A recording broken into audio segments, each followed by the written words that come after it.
Reaction strip experiment by Jonathan Sherman. So to make the reaction strip, the materials are cardstock, ruler, pencil, and the hang time equation. After taking the cardstock, I placed 5mm interval marks onto the cardstock. From there, I took the hang time equation and modified it to solve for time instead of distance.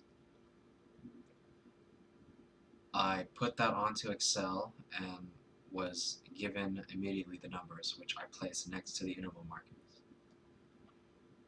This is the equal reaction time increments graph. This is millimeters based on reaction time.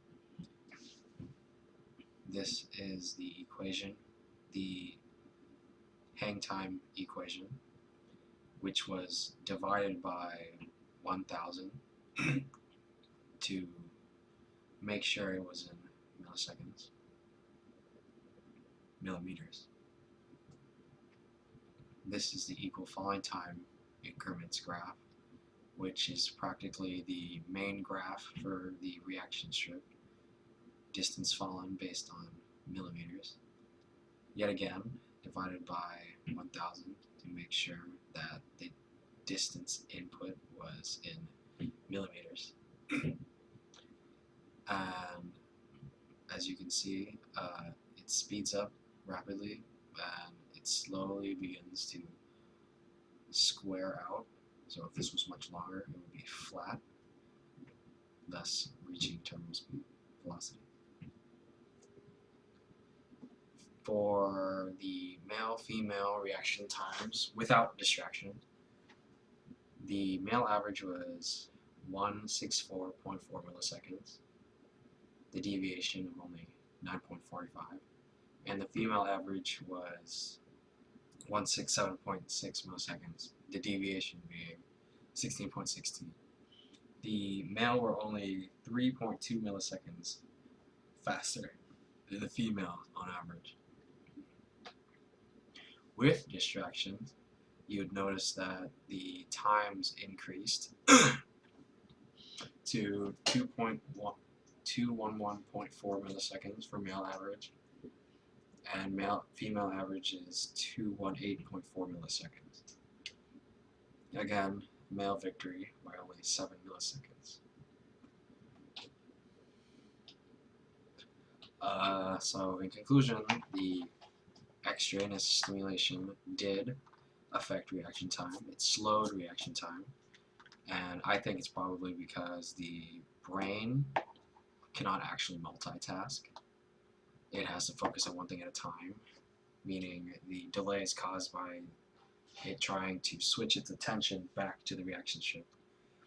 So as for the question, do male or female have the greater reaction speed?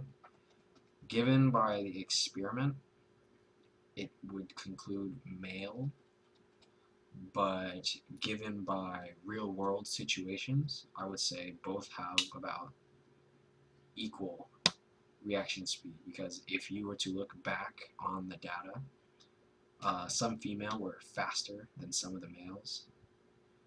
Therefore, everyone in general would be around the same. As for the cell phone question, I think talking on a cell phone is very dangerous while driving. Based on this experiment, the math equation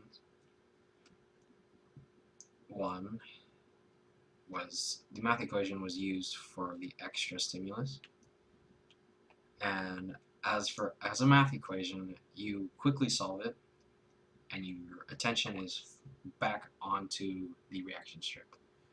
As for a phone call, it requires full attention onto the phone call. Therefore, none of your attention will be placed on the road. Meaning, if anything were to happen, your reaction time would be late, or it would be too late to react at all. As for someone too slow to catch the cardstock, I would say